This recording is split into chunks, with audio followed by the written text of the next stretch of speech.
Assalamualaikum. Ya, Waalaikumsalam. Getanyo saatnya udah bak zaman penuh fitnah, kemungkaran dan kezaliman di mana-mana. Betul. Yang lun kemayang abi ya. Bak sabah riwayat dalil pakan lam nuraka kelak letat urinya.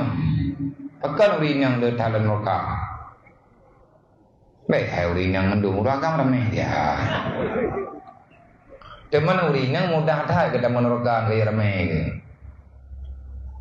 Drawa nama natamang surga mudah, natamang neraka juga paling mudah. Neraka dengan siapapun dekat. Gepegah kebanyakan ba uro kiamat ingat dalam neraka urinang, golongan urinang yang le. Pekat banyak kaum perempuan melanggar aturan Allah. Neraka ada keju, neraka wailun, ada uragam neraka nyancit. Nyen neraka wailun khusus ke urang meiman yang hanggetim petimbang hukum Allah. Ne pegah le Jibril, fawailul lil ladzina amanu billah wa lam yuqdar bi qada'illah. Neraka wailun akan dipenuhi oleh orang beriman. Apa kesalahan? Walam yuqdar bi qada'illah. Beriman dengan Allah tapi hanggetim puput perintah Allah. Tanyo tak iman dengan Allah, dasar tak puput uro-uro malak. Uro kiamat neraka wailun ni hanggetim taubat uro nyulang dunia. Tanyo tak pegah beriman dengan Allah, manganiah lawan tabi-tabi. Hantam telekema dalam Quran ke pegah. Wa qul lahuma qaulan karima, baik kamu pergi dengan ma ke pegah abang gak la wala takul lahuma ufid wa qul lahuma qaulan karima. Urinang di tangan kelakau, lelakau di jaga urinang.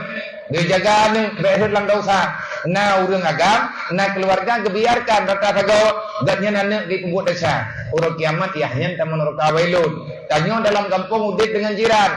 Je Islam tanyo Islam mandum Islam. Tapi tanyo tamun dengki-dengki antara sesama saudara. Hana tam pegah-pegah haba karena tam bunge-bunge. Kata mayang mentang gempu mentang. Kepuasana tang padatna. Tapi ada orang ngadun hana li pegah-pegah haba karena kabunge. Manduai naik semayang manduai keleja waji. Sehingga huruf kiamat manduai lan neraka. Nyahna mah pekat walam yuqda bi qada'illah.